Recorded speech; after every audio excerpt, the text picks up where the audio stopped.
Good morning. You are watching EduStar Class 7 Science video class. In previous videos, you have learned that heat, temperature, thermometer, types of thermometer, difference between a clinical and laboratory thermometer.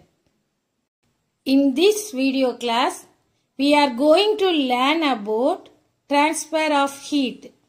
When hot tea in a cup is poured into a saucer, it is observed that the saucer gets warmer and the tea a little colder. The hot tea transfers some of its heat to the saucer and cools down, while the saucer gains some heat, hence gets warmer.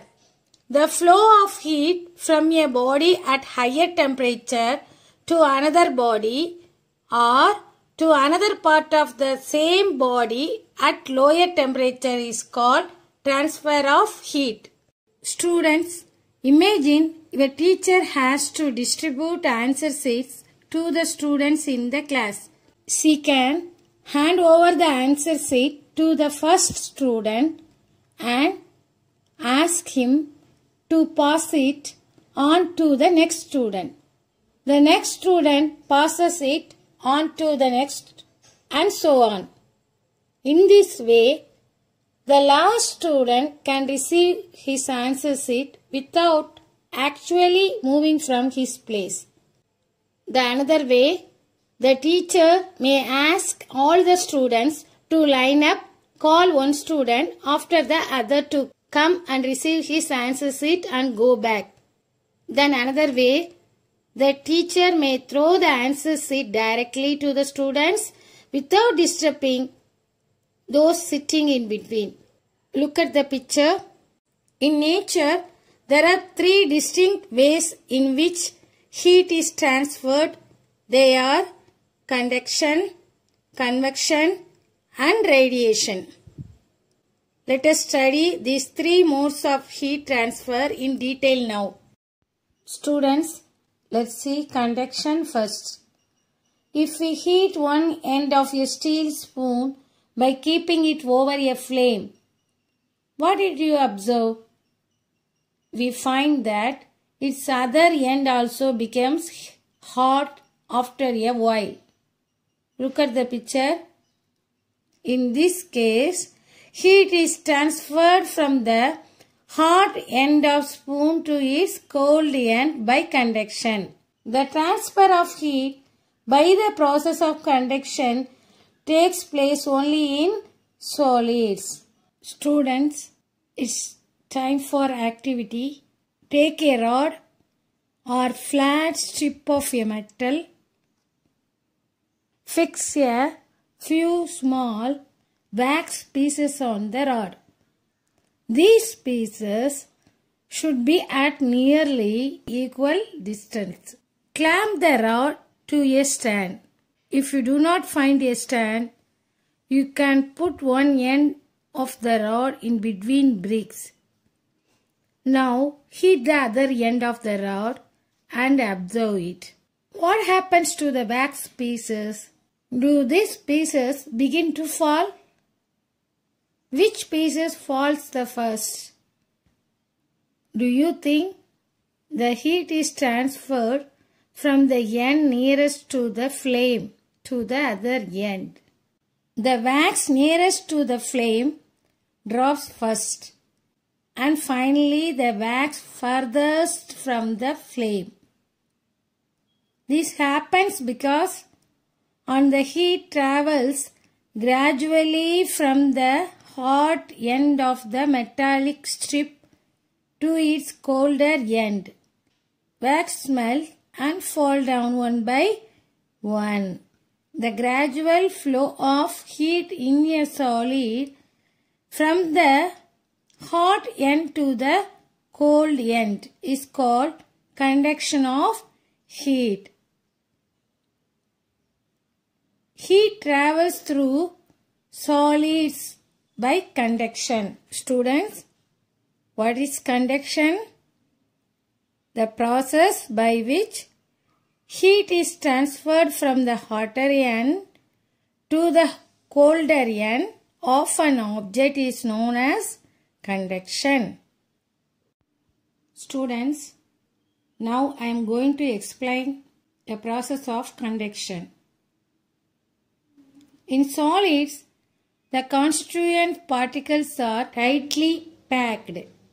You already learned in lower classes, right? They can vibrate in their mean positions. When one end of a metallic strip or rod is heated, the particles at that end absorb energy and start vibrating.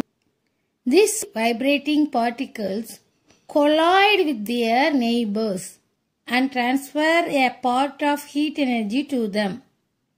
As a result, these particles also start vibrating and in turn cause their neighbor to vibrate. This process continues until the last particle also starts vibrating. Thus, heat energy is transferred from particle to particle through the whole length of the strip. Next, what are the conditions for the conduction of heat? Heat conduction from an object to another takes place only under the following two conditions. The two objects should be in direct contact. Next, the two objects should be at different temperature. Okay, students? Students, do you think all substances conduct heat easily? You must have observed that the metallic pan for cooking has a plastic or wooden handle. Can you lift a hot pan by holding it from the handle without getting any hurt? Is it possible? Yes. All materials can be classified into two classes. Materials which conduct heat, materials which do not conduct heat. Students, now we are going to learn about good conductors of heat and poor conductors of heat. First, good conductors of heat. The materials which allow heat to flow through them easily are called good conductors of heat. All metals and their alloys are good conductors of heat. For example, silver, copper, aluminum, iron, brass, stainless steel, etc. These are good conductors of heat. Next, what are called poor conductors of heat? The materials which do not allow heat to flow through them easily are called poor conductors of heat. These are also called as insulators. Example, paper, wood, leather, cloth, bricks, mud, rubber, plastic, glass, backlight, etc. These are poor conductors of heat or insulators. Air and water are also poor conductors of heat. Most liquids and gases are poor conductors of heat. Students, let's see about use of good conductors of heat. The materials which are good conductors of heat are used wherever heat is to be transferred fast. For example, cooking utensils are usually made of metals like copper and aluminum and alloys like brass and stainless steel because they are good conductors of heat. Next, let's see use of poor conductors of heat are insulators. First, insulating handles. Appliances like cooking pan, pressure cooker, electric iron, electric kettle, etc. are provided with wooden or bakelite handle because these materials are poor conductors of heat. Have you noticed that? Hence, the heat from the hot appliances does not flow into our hands. Next, false ceiling. False ceilings, generally made of plaster of Paris, asbestos or wooden plyboards, provide a layer of air between the two ceilings which keeps the room warm during winter and cool during summer. Since the air in between the two ceilings is a poor conductor of heat, it prevents the transmission of heat from either sides. Students, let's see about convection. Most of the liquids and gases are poor conductors of heat. Therefore, they cannot be heated by conduction. Then, how are they heated? Liquids and gases are heated by another process of heat transfer. Is called convection. The following activity will help you to understand the process of convection of heat. Take a round bottom flask and fill it 2/3 with water. A small crystal of potassium permanganate is dropped gently using a spatula at the bottom of this flask. This potassium permanganate crystal dissolves slowly and forms a purple color solution around itself. Heat the water at the bottom of the flask by using a burner and observe the movement of purple color solution. What did you observe? The purple color solution rises from the bottom of the flask up to the surface of water and then move downward near the walls of the flask. How this happens? When water at the bottom of flask near the flame gets heated, it expands and becomes lighter. So hot water rises upwards and carries heat to the surface. The colder water present on the surface moves downwards by the sides of the flask to take the place of hot, rising water towards the source of heat. After some time, this water also gets heated and rises upwards, and cooler water from above comes down again. In this case, heat is transferred from hot water at the bottom of the flask near the source of heat to the cooler top by the actual movement of water itself. Thus, heat is transferred in liquids by convection. So, we can say the process of transfer of heat in a liquid or a gas by the actual movement of the particles of a liquid or gas is called convection. Understood, children? Yes. Students, rooms are provided with ventilator and exhaust fans near top of side walls. Why? Do you know the reason? The air we breathe out is warmer and hence it moves off in the room and escapes through the ventilators or exhaust fans. The fresh air enters the room through the windows and doors. It is cooler and takes the place of the warm air rising upwards, and thus a convection current is set up. Is it clear? Next, chimneys. Chimneys are fitted in the factories to remove undesirable fumes and smoke. The smoke, fumes and hot furnace gases are lighter than air. Therefore, they rise up and escape through the chimneys. Students, Do you know why? The room heaters placed at or near the floor of the room. Air heated by the room heater goes up and the cooler air from the higher level comes down and gets heated to go up again. Thus the convection currents are set in the air and room gets warmer faster.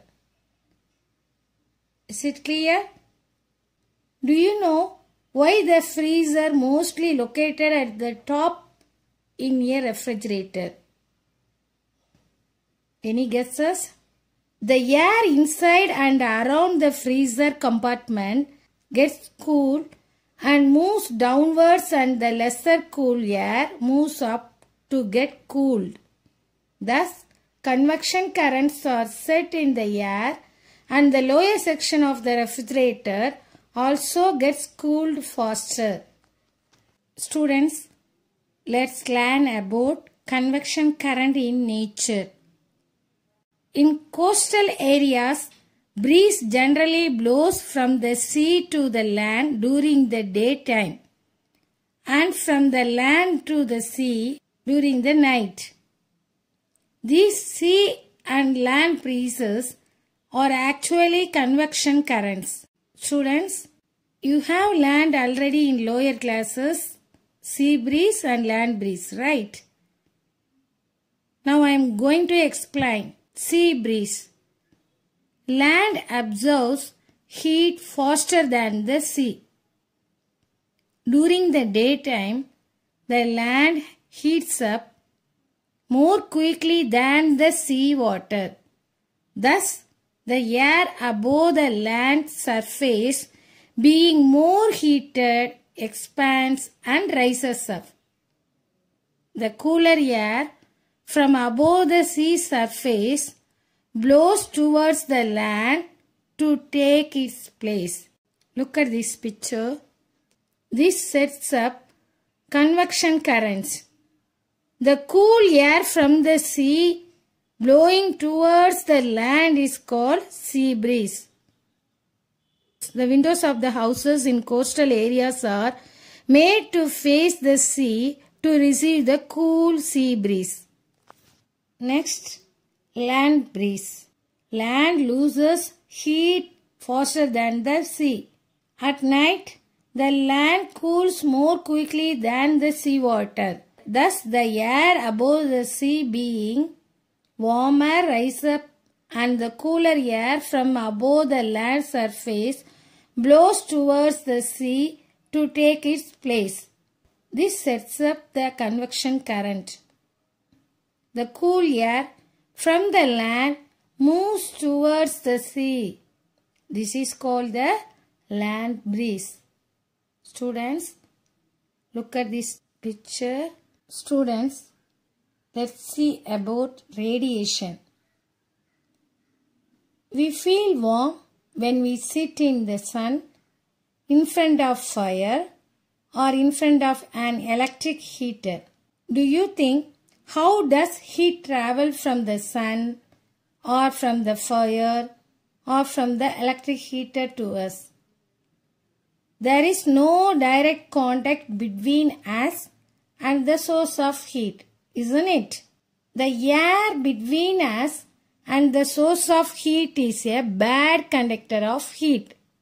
Therefore, heat transfer cannot be due to conduction.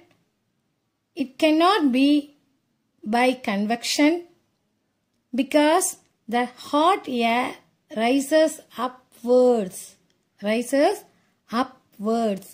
and not towards us.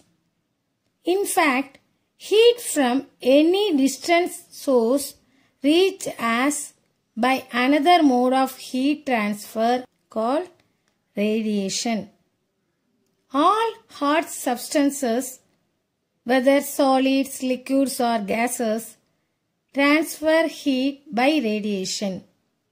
Next, absorption of radiant heat.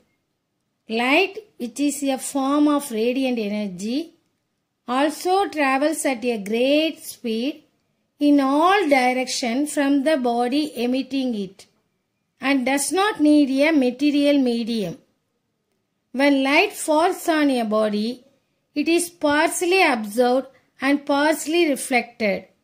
Similarly, when radiant heat falls on a body, a part of it is absorbed by the body and the remaining part is reflected back. The absorbing power or reflecting power of any substance depends upon the nature of its surface, the color of the object. Students, do you know why is it more convenient to wear white or light colored cloth in summer and dark colored cloth in the winter? Any guesses?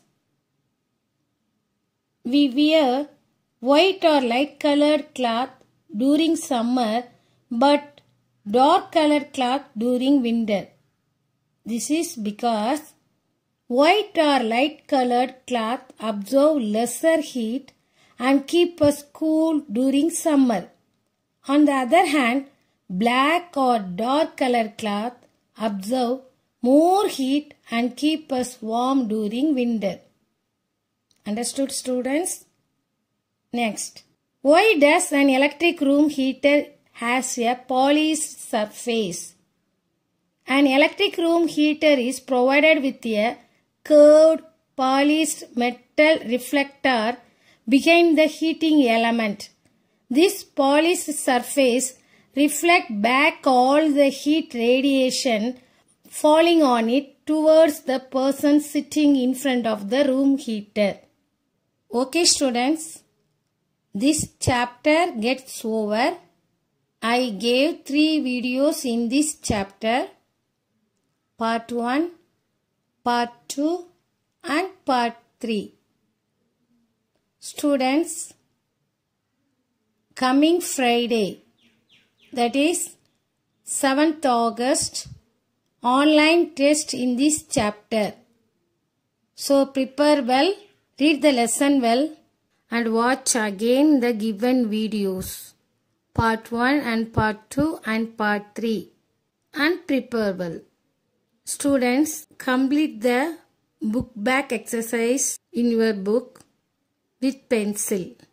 In next video class, we will discuss the answer for book back exercise. Okay, students? Thank you.